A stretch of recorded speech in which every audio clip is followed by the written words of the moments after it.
Para la atención de lesionados es importante disponer de un protocolo que nos permita dar la mejor respuesta posible. Dentro de este escenario tenemos aspectos importantes a cubrir como la bioseguridad, el acercamiento al paciente, el control de la escena, y de esta forma nos permitiría hacer la mejor respuesta posible. Dentro de los protocolos encontramos en la literatura, se determina un protocolo de 6 pasos muy sencillos que nos permitiría dar la mejor respuesta para atender al lesionado.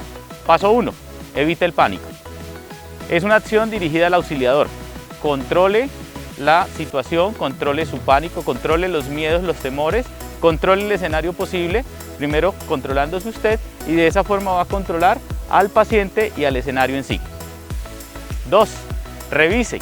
Revisamos el sitio, qué pasó, cómo pasó, cuántos heridos pueden haber, en qué condiciones pueden estar y lo más importante, qué otros riesgos conexos encontramos.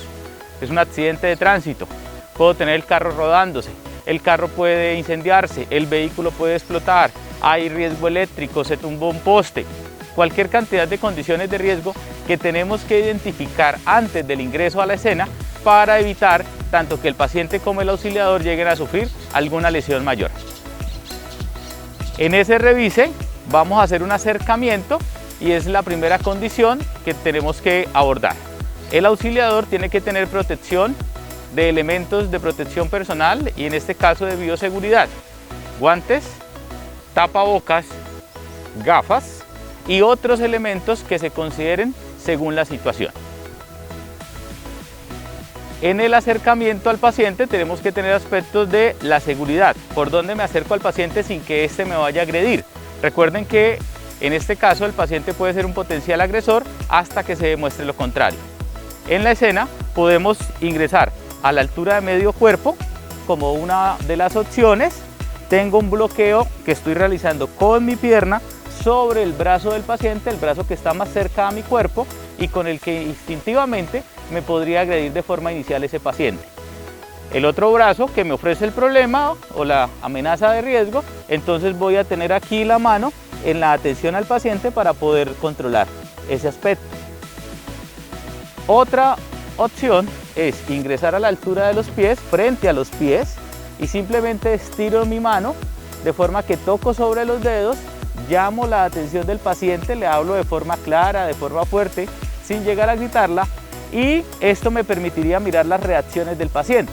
Es extremadamente importante que el paciente entienda que hay una persona, un auxiliador en este caso, entrando a la escena que le va a ayudar, que le puede colaborar y que el paciente lo advierta antes de que lo estemos tocando. En ese punto del revise, las condiciones se vuelven fundamentales. Seguimos, paso 3, me indica hacer una valoración primaria. La valoración primaria es el primer examen que hacemos acerca del estado de salud del paciente y lo que busca determinar es si el paciente está vivo o muerto. ¿Qué elementos utilizamos para esa valoración? Pulso, respiración y estado de conciencia, iniciando por el estado de conciencia. Hay algunos aspectos establecidos por alguna de las agencias que me permiten entender desde la teoría que puede ser un poco más sencillo que otro. Si yo, como auxiliador, accedo hacia el paciente y en ese desplazamiento puedo advertir si el paciente está consciente porque se mueve, se queja, habla, grita, pide ayuda, puedo determinar, pasar al siguiente elemento a revisar, que sería la respiración. Y la respiración la podemos ver en el movimiento torácico. Finalmente vamos a tomar el pulso.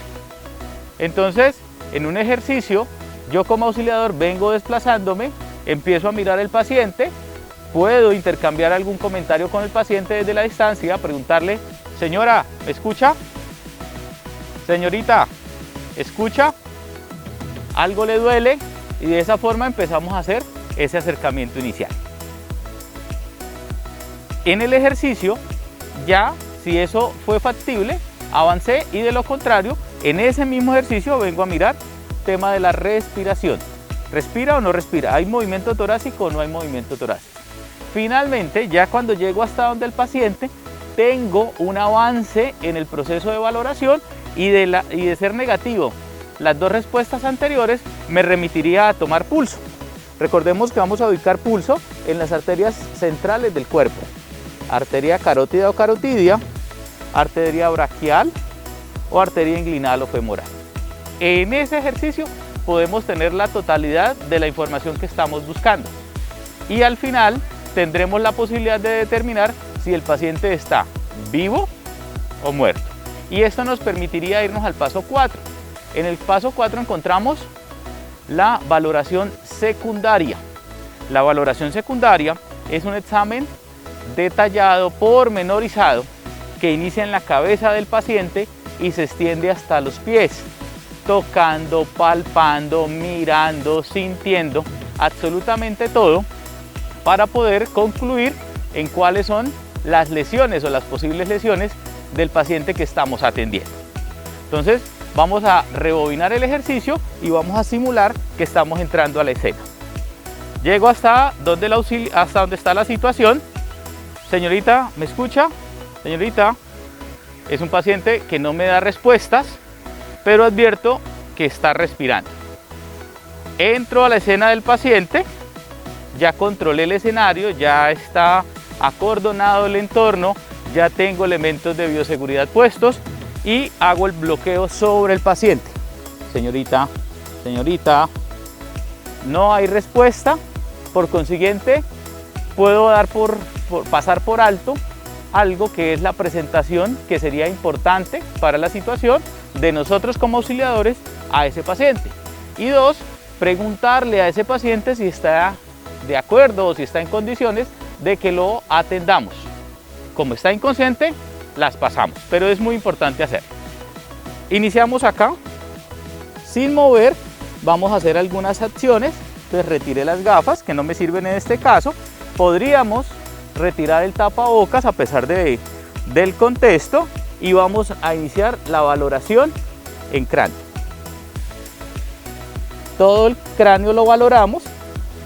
Puedo advertir si hay hundimientos, deformidades, partes blandas, salida de sustancias, líquidos, y sería importante identificarlo de forma inicial. Luego los huesos de la cara, el arco ocular, la nariz. Vamos a desmontar el tapabocas,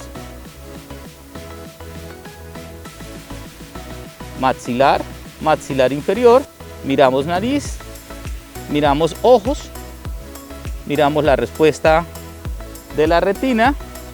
Si tengo una linterna voy a mirar la reacción de la pupila y de esa forma voy a entender en qué condiciones neurológicas está el paciente. Nariz, miro boca, abro boca. Si observo algún cuerpo extraño dentro de la boca, el dedo en forma de ganzúa podría entrar y retirarlo. Si creemos que al intentar hacer esta maniobra lo que vamos a hacer es empujar el cuerpo extraño, suspendemos y abordamos el tema de forma diferente.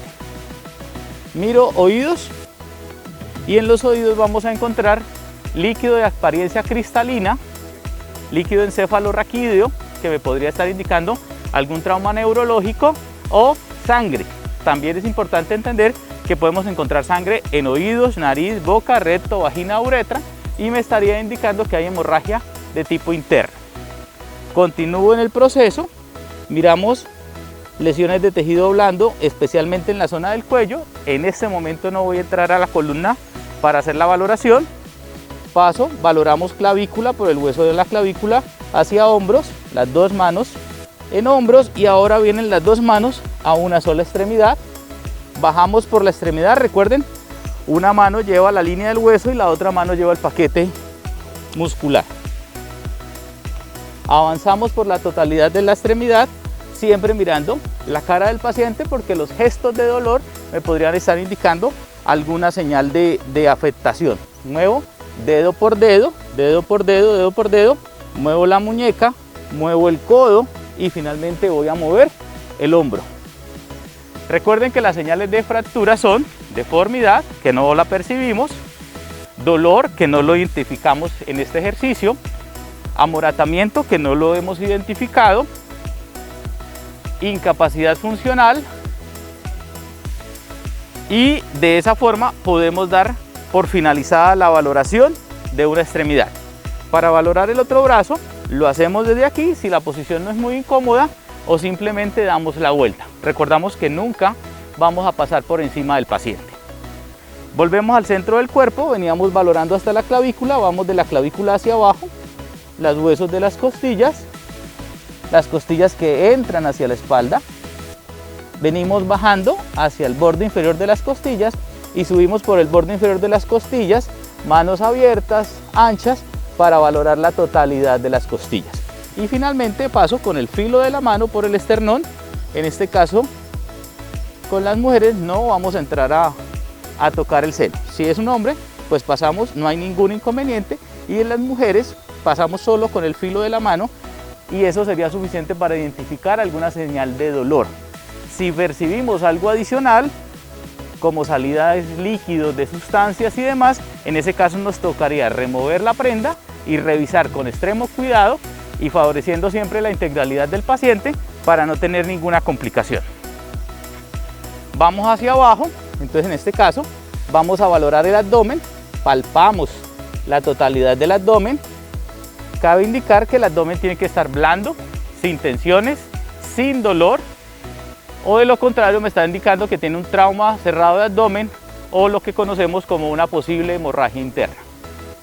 Vamos hacia la valoración de cadera y en cadera vamos a valorar los huesitos de cresta ilíaca.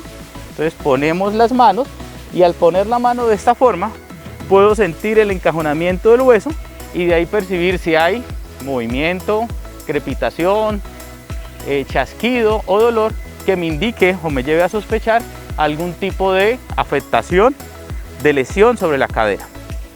Seguimos bajando, manos en la cadera.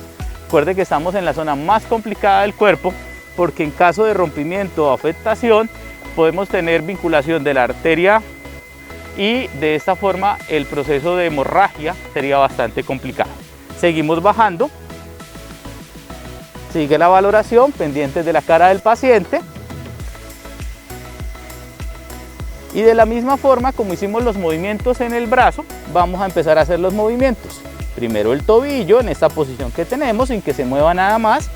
Segundo, movemos la cadera o bloqueamos la rodilla. Y finalmente movemos la rodilla, haciendo los movimientos más milimétricos, más técnicos para que no vaya a generar alguna otra afectación. Paso 5. Atienda.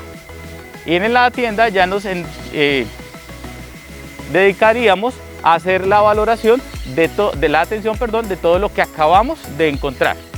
Que tiene una fractura, que tiene una quemadura, lo que tenga, ya es el momento de empezar a hacer.